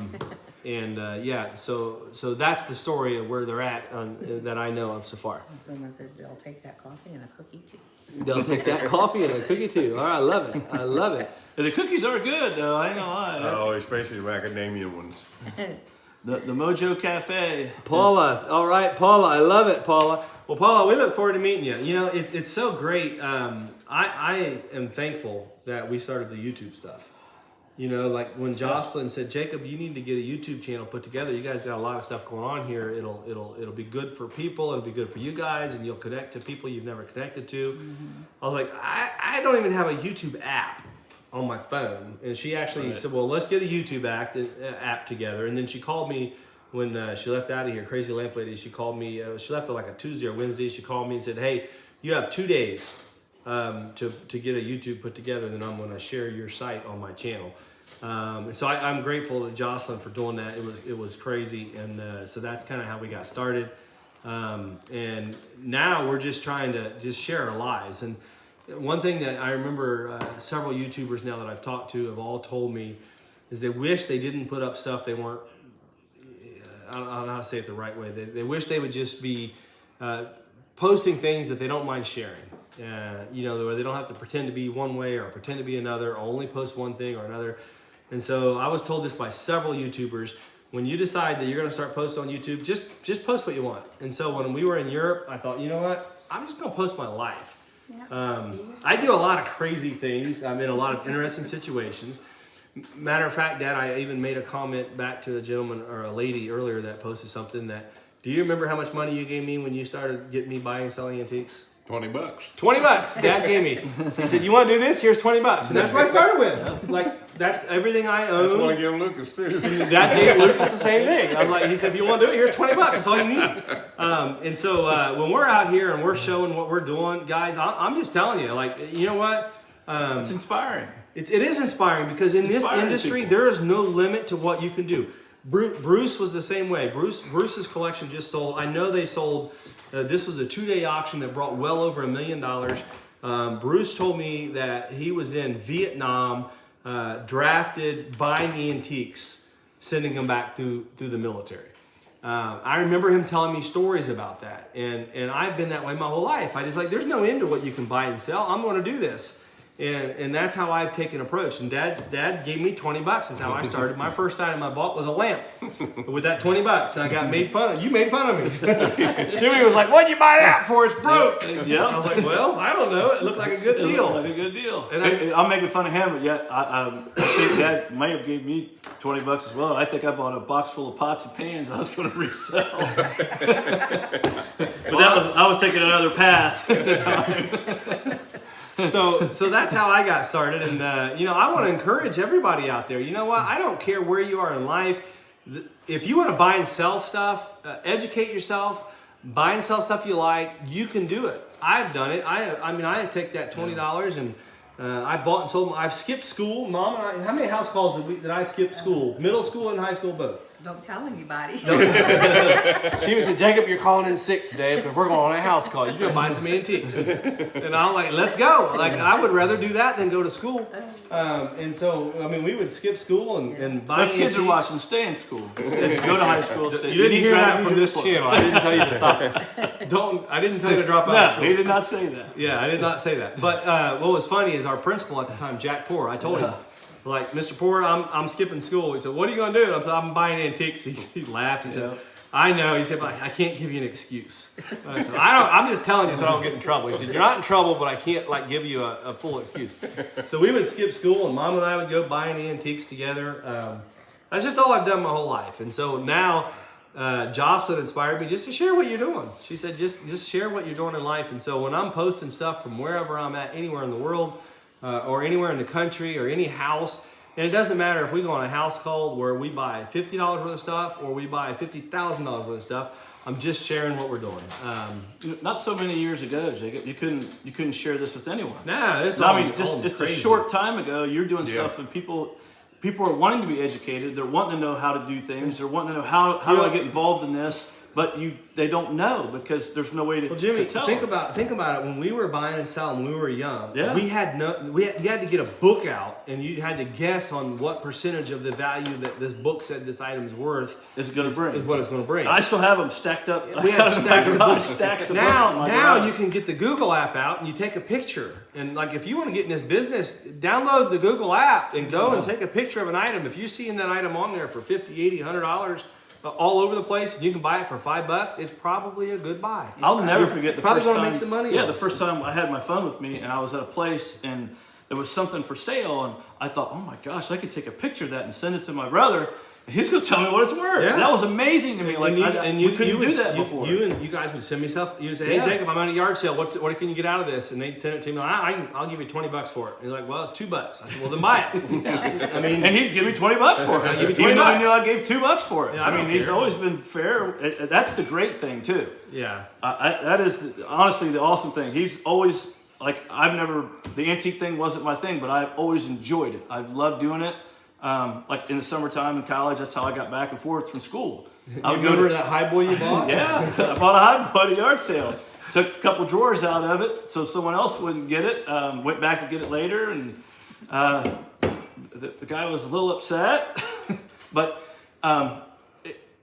we make it. I went back and got it, and that paid for my school for a little while to get back and forth. And I did that all the time up in college. I would go to local places and buy things. So Jimmy would pay for his college expenses by buying antiques and selling them. You even sold them to some of your professors. Yeah. So I'm just telling you right now, if you're out there and you like to buy and sell stuff, do it. You know what? It'll help you. It'll help you. There is a way for you to make money buying and selling antiques. I want to encourage you. I want to grow this industry. My goal is that this industry catches on fire and takes over. Anybody coming through high school or college, you're looking at what to do. You're like, man, I don't know. This buying and selling stuff is really intriguing in the industry. You can do it. I'm just saying, you can do it. It doesn't matter if you're retired, if you're 50, if you're 80, if you're 20, if you're 70, if you're 15. I don't care. I started when I was 10. I started getting interested when I was 7, 8, 9 years old. When I was 10, I was actively buying and selling. And there is no limit to what you can do in this industry. And what I want to do is inspire you, inspire our customers, and grow this market because honestly, It's a fun market. It's a fun market. And if you don't have to be involved, now here's the great thing about it is you can make a livelihood of it. Yeah. Or you can make a hobby of it. A hobby, a livelihood. Or you can use it to get by until you can do something else just because you enjoy doing it. Like, I mean, Yeah. I did. I was taught when I was little. And like I said, Mom and Dad had a little Saturday night sale and I'd buy stuff. I'd buy $30, $40 worth of items, bring them home, sell them on a Saturday, and then pay for my gas and a little college expense. You made your gas money, your food money, and Yeah. all your spending money for college by buying and selling antiques. buying and selling antiques. And Listen, Jimmy, I have done everything in my life by buying and selling antiques. So I met Silke in Right. Germany. I sold all of my Star Wars collection, my Coca-Cola collection, so I could go back and see her on my yeah. second trip. Then You after walked that, I those- was just like focused. Like I want to see this girl in Germany that I love, Yeah. fell in Oh, love with, yeah. and I gotta make money, so I'm gonna buy and sell a lot. Well, I knew it was love when you went over there. First time Jacob goes to Germany, there was an exchange student that was here that went to our high school here, and he was a German exchange student. Jacob became friends with him, and his dad was a big wheel IBM. And we had him out for dinner and everything else, and they wanted Jacob to go to Germany with him for the summer. So he goes over there, and he meets Silke over there. He comes home. Yeah, it is your senior year of high school. wasn't it? Well, it was I graduated and then went over. Yeah. Okay. But anyhow, he wanted to, he said, Dad, I want to go back to Germany in like a month or two. I said, Jacob, I can't afford to send you over there all the time to see some girl. And he said, well, I know it, but he said, I'll work real hard. And he said, this first trip, I'm going to sell my Star Wars collection and my Coke collection. And I told my wife then, I said, oh my God, he is in love. Because he collected this all his life. That was his life up to that point, was Star Wars and Coca-Cola. That's all I collected, Star Wars and Coca-Cola. So we sold it all through the auction. That's how he financed that next trip over there. That's right. Went back, seen Silka, got her to fall in love with me. And then, Somehow, selling antiques. that's still a mystery. We don't. I don't know what happened. I don't know what it was. Coca-Cola collection, I guess. I think it was the Star Wars. It might have was the been. Force. It was the Force. I had the Force with me. He used the Force. I used the Force. It was with him. So We anyway, are so grateful. but here's the thing, though, guys. I'm just telling you, if you're out there and this business is fun and you're having fun in it, keep doing it. You know what? We were at Pat. I've shown you Pat Day. I've known Pat my entire life. She's 92 years old, and she enjoys collecting and antiques right now as much as she did 30 or 40 or 50 years ago. Bruce Knight was my best friend for 20 years. Okay. He showed me how to buy and sell the greatest Americana and folk art and European folk art, and encouraged me. And he has told me stories about people that have went through the Depression buying and selling antiques from his mentor. And I'm telling you, there's always going to be a market. There's always going to be people that have money. There's always going to be rarities. Figure out what you like. Figure out what you want to buy and sell. You can do it. You can do it. You can buy and sell. You can make money. There's so many ways to sell stuff today too. It's so easy. Like when 25 years ago, Jimmy, in order to sell an item, you actually had to drive somewhere and set up at a show or drop it off at an auction or know somebody. Now you can just get online and post it. Yeah, we used mean, to it's drive like a simple process. hours to set up at places to sell stuff, and then I packed all that stuff away. Like I said, when I went to college, and then while I was in law enforcement, but I got out I sold all my lunchbox collection. Yeah. In the last year. Well, I okay, collected so let's talk forever. about this. You bought lunch boxes your At whole yard sales. like yard sales when you were in your teenage years all the way through just your, liked like them. 22, 23. Yeah. And you I remember you buying them. Like you buy every metal lunchbox and every Fisher Price toy. You said, I'm just gonna put it up. It's gonna be worth money one day. And you're buying it stuff for 25 cents to $2. Yep. Basically, right? Yeah. That was your limit. That was my limit. If it was $2, that was a If lot. it was for $2, me. you're like, Back then, I I was, So you were buying all this stuff and you were putting it up, and now you're selling it all. You got a booth at the Heart and you're starting to sell it. And those items you were paying 25 cents to $2 for are now $20 to $100. well, the stuff that I've had a booth out there for about a year, and everything I have the only stuff I bought, I've never bought a toy to put in there hardly. All the stuff I've had. It's all I just stuff you packed bought away. over years, 20 years ago, 20 30 years years ago. ago. So yeah, I mean it's really neat. And then my lunchbox collection, that was a hard thing to separate with at first because I liked them so much. Yeah. But then as you start selling stuff and you realize, well, this is fun and it's neat, and it's not like it brings back a lot of memories. And I mean, I had a Beverly Hillbillies lunchbox that was really neat. I liked it. It was a rare one. Yeah.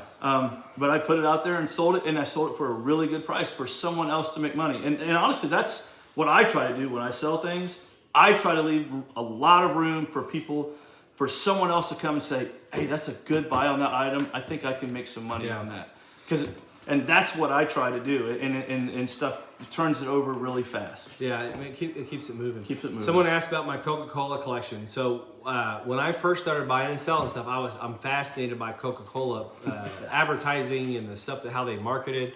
And so I personally collected anything with Coca-Cola on it. It didn't matter if it was a McDonald's glass or a vintage advertising or whatever. If it said Coca-Cola on it, I would buy it and keep it for myself. And then the same with Star Wars. I grew up as a big Star Wars fan. I had a bunch of Star Wars as a kid that was given to me like for Christmas and different things. And when I met Silka, I didn't have any money. Mom and Dad said, we've done paid for one trip. We're not paying for another one. And so I had to sell all my stuff in order to buy a plane ticket. And so that's kind of what I did. So I sold all my stuff to be able to buy a plane ticket and finance my trip to go see Silka again. And so when you're asking about the Coca-Cola collection, I sold everything that I had collected up to that point to be able to raise enough money to buy it. And airfare is so expensive. Yeah.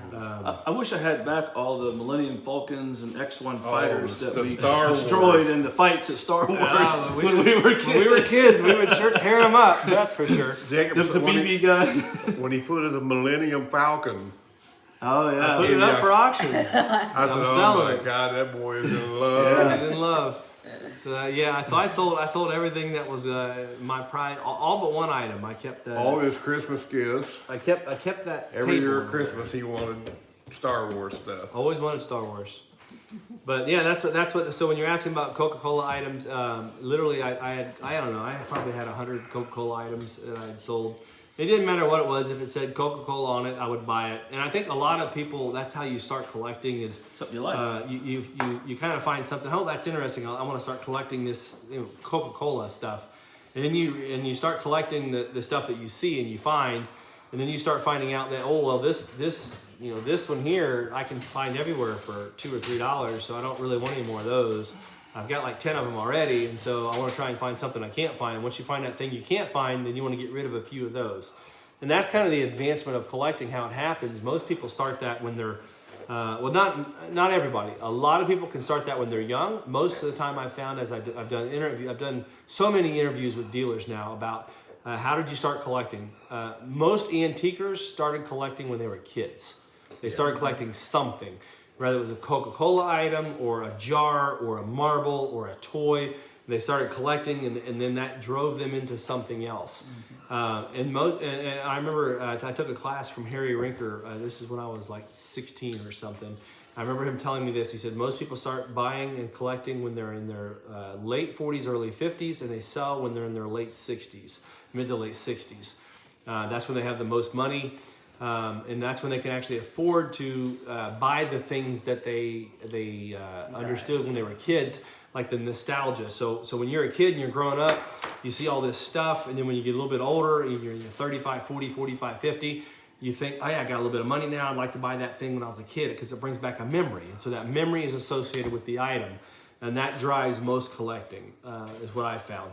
So that memory that's associated with that lunchbox, you took a lunchbox to school. That's why you like lunchboxes, because we would carry them to school. We had these every year. Mom would let us buy one metal lunchbox for school.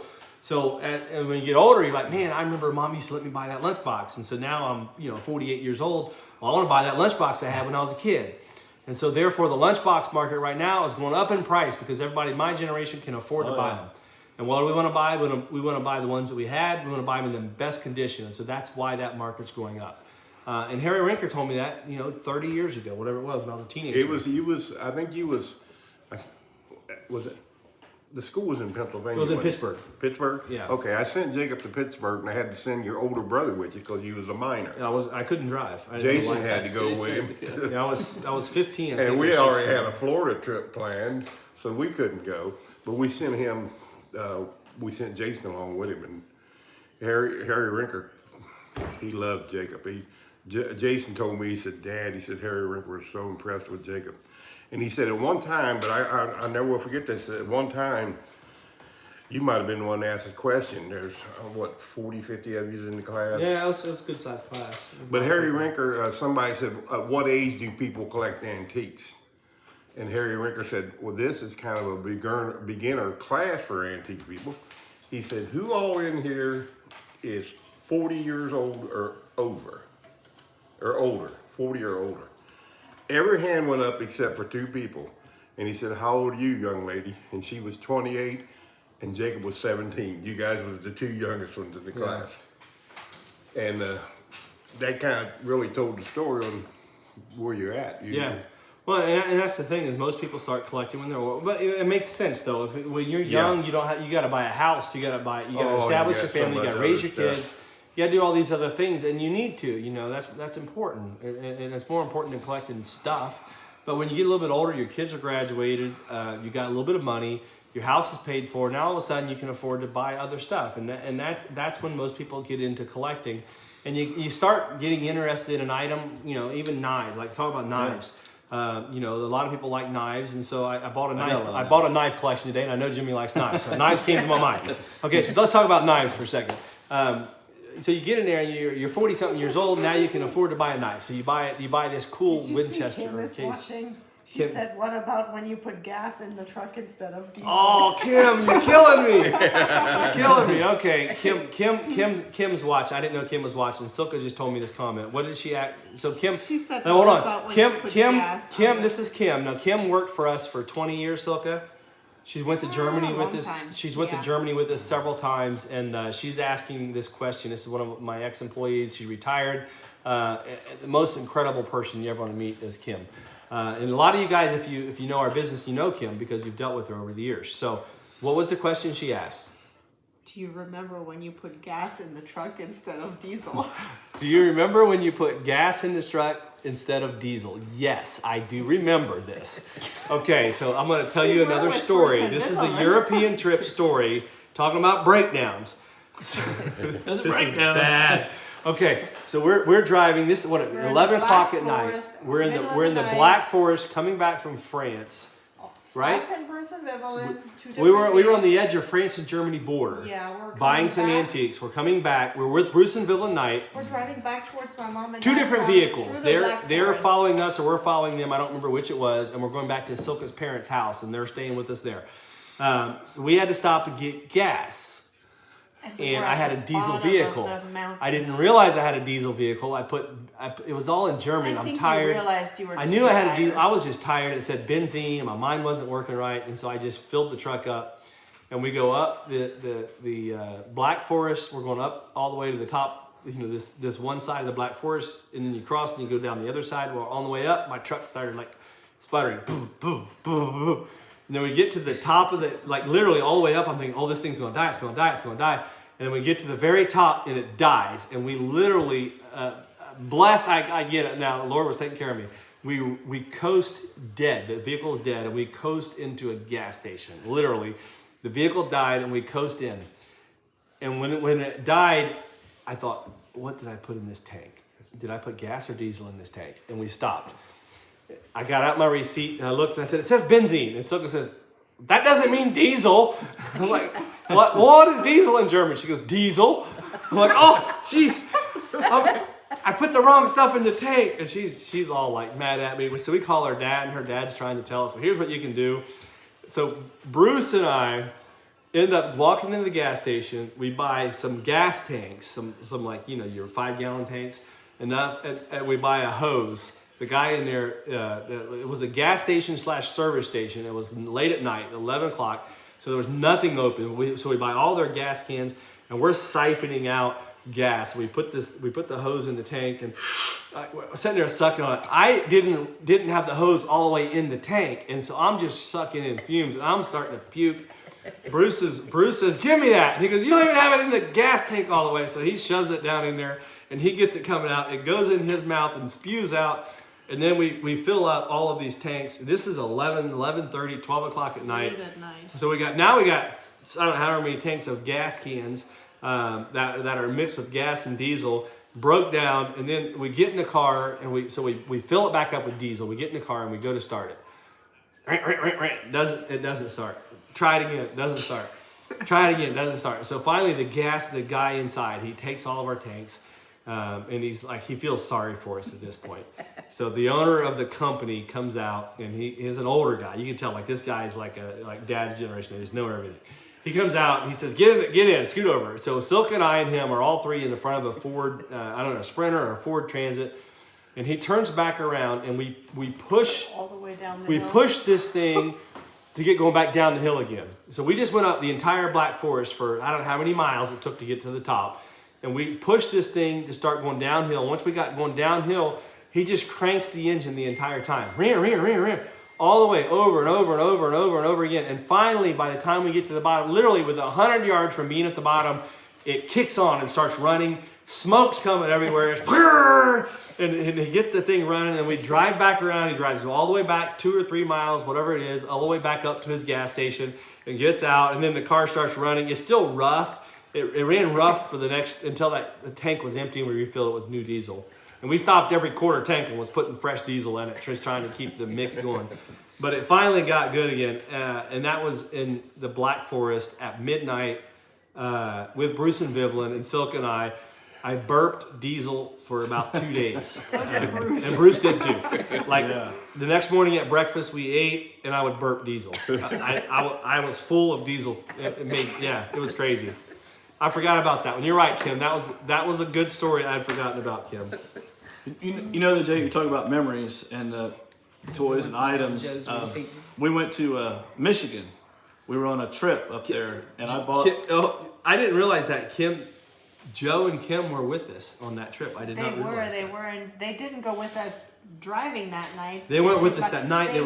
They visited. That's when they went and visited their The family they stayed their with. family. Yeah. So Kim who used to work for me. Her husband Joe was in the military, and he was stationed in Germany, and so they went back. I didn't realize that they were there on that exact They trip. were there on that trip. But yeah, they were there on that trip, Just and not so with us. they that just weren't night. with us on that buying. They were in a different part of, like, I don't know if they were at your mom and dad's or whatever. They went and visited their friends, I think, and then we met them back at your mom and dad's. Sorry, Jimmy. No, you're right. Well, we went to Michigan, and we were on a trip up there. I played police softball in the circuit back then, and we went to a yard sale. Of course, every place we go, I try to pay for it by going to yard sales and buying things. Well, we went to a yard sale, and they had 6 Tootsie Toy boats, metal ships. Yeah. And I bought them, and Braden bought his first bow at this yard sale. Okay. That he was only 9 years old. And there was a bow. The guy sold it to him, first regular compound bow. And we're on the truck on the way back, and he's holding that thing the whole way home. When I take his picture, in the back, and he just loves it because Braden, my son, loves to hunt. He's an avid hunter. And so I had those boats, and my wife's like, "What are you're going to sell those when you get home, right?" "Oh yeah, I'm going to sell them." Well, he was 9. He'll be 21 this year, and I still have those boats. And they're on the mantle at the house, sitting across the top. And every time she sees them, she's like, "I thought you were going to sell those." I said, "I can't. Can't That sell is a memory." Every time I see those, I think of that trip and him buying that bow and how excited he was. And that's a great memory for me that Yeah. I could totally forget about it and see those boats, and if I flash right back Well, to it. that's something that Bruce told me too, Jimmy. Is he said I don't really I collect antiques. I love collecting antiques. He said, but every trip we go over here to Europe, and he was telling me this in Europe. He said I always try and keep something that reminds me of the memory. Yeah. Of the memory of the trip that we had. Matter of fact, I have a corkscrew. So can you grab that corkscrew? Is it in the Yeah, it's over here in the cupboard. This is a great story. So Bruce and Vivian and I and Silka and Abby. So it was Bruce's family. We had Bruce and Vivian and Abby, and then Silka and I. We were in 2 vehicles on one trip. This right here is what I'm talking about. This is a corkscrew. Okay, this is a memory. This is a corkscrew, but this is a memory. When we were in what country were we in? In France. We were in France. And we had been shopping for a while, and it was later in the day, and Abby and Vivian wanted to go shopping for clothes and for other stuff, not antiques, but actually go shopping, which, I'm not fond of shopping. I'd rather buy antiques. So anyways, Bruce and I and another, what was the other guy's name that was with us? Fredo? Fredo. The French guy's name was Fredo that was with us. So Bruce and Fredo and I go to an antique shop, and our wives and Bruce's daughter, Abby, ended up going clothes shopping. And this is the only thing that we found on the entire trip. This corkscrew right here. This is why it's so important to have memories. This right here was the only thing that we found that was worth buying. And it wasn't that much money. It was like $5 or $8 is all we paid for it. But it's got great lines. If you can see this, it's like this is an absolute fabulous French corkscrew. It's wood and iron. It's got a flower carved in the front. And so what happened was we made a bet that whichever one of our wives spent the most money, you would lose, and the other person got the corkscrew. And so I said, all right, I'm in, because I knew I was going to win this. And he said, I don't know. My wife's with your wife and my daughter. She's going to spend a lot of money. You've never seen them shop before. Your wife's going to come back with a bunch of stuff. So anyways, Silka, she's pretty conservative. Thankfully, I won a corkscrew. We made the bet that whoever's wife spent the least amount of money would win this corkscrew.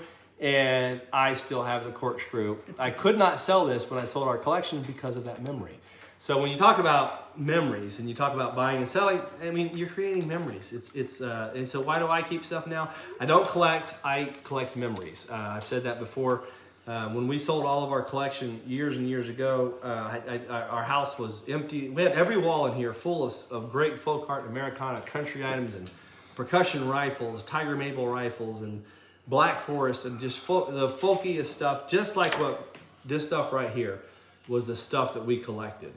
When we sold all that stuff, I said I don't want to collect anymore. What I want to do is want to save memories, and this right here is what I do now. Is every trip I do or everything I do, I want to keep an item to remind me of the experience because And it will.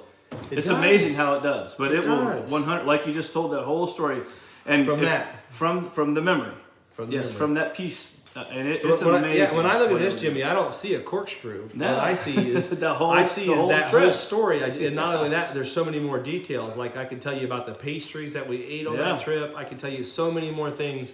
From smells, the from this taste. corkscrew right here, I can tell you an hour story about a great trip that we had buying antiques in France. And that's why I want to encourage you guys. You know, collect, don't collect, but keep memories. You know, your memories are the most important. Your time, your loved ones. That's more important than the stuff. Okay, what else we got here? Any other questions we got, guys? How's Joe related to you? So Josiah, we talked about this earlier. Joe, if you're talking about Josiah that went with us to Europe, he is my cousin. So Mike, Josh, and myself, all three were buying and selling a lot of houses when the Antique Center became available. And I asked Josh and Mike, hey, do you guys want to go on the Antique Center with me since we're doing all this other stuff? And they both said yes. Mike's grandson is Josiah. And so when I say Joe, that's how Josiah is related. He's Mike's grandson. Mike and my dad are cousins. And so I don't know if Josiah is my second, third, fourth, or fifth, or eighth cousin, but He's just a cousin, so we just say do for- cousin. We don't. We're just This family. also happens to We're be just family. Lucas's Yeah. best friend. And him and Yeah. Lucas are in the same grade. They graduated high school together. I coached both Josiah and Lucas in football since they were, 10 years old. And they've been best friends for the past 5 or 7 years, Lucas and Josiah have. Okay, that was a great question. If there's any other questions, ask them up, guys. I want to answer any last questions here before we get off. I hope you guys, if you're enjoying tonight, just give a thumbs up. This is kind of fun. We haven't done a live in a while. We got mom here, and we got dad here. We're telling lots of stories. We appreciate you guys. Your parents did a fabulous job on y'all. Well, they beat it into us. It's all good. I still say, Jacob, I know this will be hard for you, but I will buy lunch if someone can find out your nickname. But don't do that. You're killing me. I have no nickname. I'm buying lunch. Free lunch. I have no nickname, guys. I'm not telling. Don't say. Oh man, we don't want anybody to know that. Oh Lord, help us. We're gonna have to end this live stream before my nickname comes out. Well, anyway, I think Lucas has already went to bed. We're on jet lag. So just a reminder, we were in Germany Friday night at that castle. The video we posted today was from Friday night, and I put that together this morning. We were bidding live on Bruce and Vivian's collection of antiques, which was my lifelong friend, my entire adulthood anyways. Him and I have traveled the world. We've been all over Europe and China. We've been, we have experienced life together in crazy ways, buying and selling antiques. We shared that passion, and his collection happened to be selling when we were in Europe. It was supposed to sell in November, then the auction got changed, and we already had our trip booked to Europe. And so that's why I was bidding on the stuff from the castle over there. Nothing to do with showing off or anything else. I'm just sharing my life. And we appreciate you guys watching. I'm just keeping it real. One thing you'll find out from me is I'm going to keep it real. I'm not going to, beat around the bush about what we do. We just do what we do. We have a lot of fun with our business. We work really hard at what we do. And I want to encourage you guys in this antiques industry is to go for it. Whether you buy something from me or not, that's irrelevant. What I want to say is follow your passion, follow your dreams. Don't be afraid to take a little bit of a risk. Don't risk craziness, but if you want to try and get in this business and buying and selling some stuff, get in there at basic levels, man. There's lots of opportunity. It doesn't matter if it's $2 items, $1 item. I bought those. I still buy those kinds of things. I also buy $5,000 and $10,000 items. It doesn't matter. I get just as excited about finding a $5 item for 50 cents or a $25 item for $10 as I do a $500 item for $100. And you guys can do the same kind of things. Learn your industry, learn what you can sell, find a passion about something you like, learn what it is, learn the values of it, learn where you can sell it at, and don't be afraid. Go out there and market it, get at it, have fun with this business because there's no limit. I don't care how many people get in this industry, there's no limit to it. It doesn't matter. I've said this to everybody that I'm involved with. yeah, there's room. If you ask me, hey, is there room to get in there and buy and sell? Absolutely. Come on in. There's plenty of room in this industry. If you need a place to buy or to sell, you know what? I buy every day. Bring me something. I'll buy it from you. Jacob's no less than like a coach. To be honest, how I see him is what I do. I love to coach. I love to inspire kids to be better at themselves in athletics and whatever they do. And what he's trying to do is inspire you to be better at what you do. Absolutely. If you like antiques, he's just trying to inspire you to enjoy it and do it. Yeah. You know, one thing I think and probably need to talk about is when we used to go overseas and buy, the reason we could buy so well over there is because all those countries had different money. Yeah. Their money was different. And there wasn't the cell phones and stuff like there is now. And the money was so different that you could, France didn't know what Germany was getting out of stuff, and all the countries. Well, I mean, you're talking about before the internet, before technology. We were buying and selling all over Europe when you didn't have all that. So we could go to France and buy in in francs. We go to Germany and buy in D-marks. We go to Holland and buy in what was our currency in Holland, Silk? I don't even remember. Guilders. Yeah. It was guilders. You go to Sweden and buy in you go all over Europe. You're buying in different currencies, trading back and forth. Today, though, like what's exciting is all you got to do is take out your phone. If you don't know this, get out your phone, download the Google app.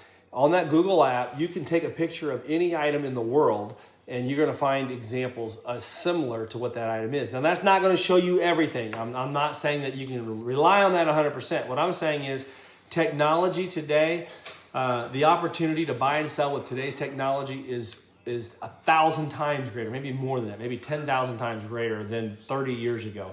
30 years ago, you had to read books, you had to go to travel, you had to do all this stuff differently. Today, you can literally buy and sell just by looking at technology and educating yourself. And there's so many places to sell. I mean, it doesn't matter. There's so many websites, whether it's from an Invaluable, a Highbid, an eBay, a Whatnot, an antique mall, an antique show, an auction house. There's so many ways to sell stuff, and you can do that. You can sell stuff. There's people out there that are going to buy it because they're going to buy it to resell. If you want to make money, my suggestion, this is my approach.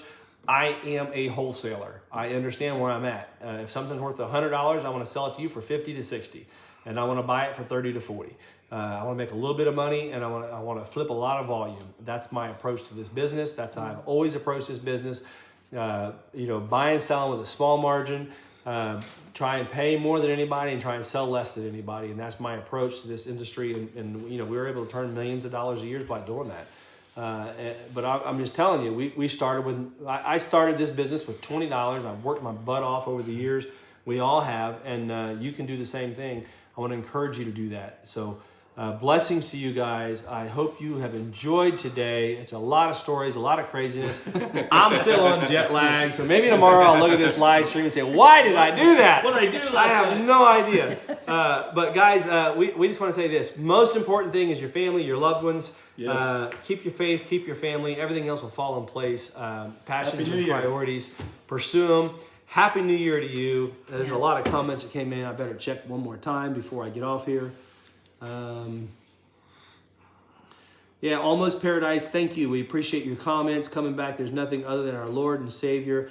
Amen to that. I agree. Somebody Markham 98. I'm not saying nothing about any of that stuff. What the heck? Anyways, you got to ask Jimmy all those kind of questions. I'm getting off here before anybody else says any kind of comments. Blessings, guys. We will see you later. How do I end this thing so before it gets too wild? Happy New Year. Happy New Year. Happy New Year's. Happy New God bless Year. all of you. Yes. All right, hey guys, don't forget, tomorrow night, Whatnot. Lucas and I are going to be live on our Whatnot channel. I know it's during the, we didn't realize it when we scheduled it, but it's during the Alabama, I don't know who's playing, not even Alabama. Michigan Michigan's playing. and Washington. We've been out of country. I don't even know who won. Michigan and Washington. Michigan and Washington, they're playing tomorrow, but we will be live on Whatnot. If you don't want to watch some football, you want to buy some antiques or just enjoy a show, come join us. We'd love to have you tomorrow night, Whatnot at 8 o'clock. And then Thursday, we do have our auction coming up, berners.com. If you're interested, berners.com. You can register to bid on all of our stuff. And blessings to you guys. Thank you. And yeah, keep going strong. How do I end this thing? So I don't know where the end button is. Is it the X? There's no I don't end. know. There's no end. Are you sure you want to It stop says end streaming? to the right. Stop streaming. Here we go. All right, guys. Thanks again. Bye. Blessings. We'll see you later. Bye.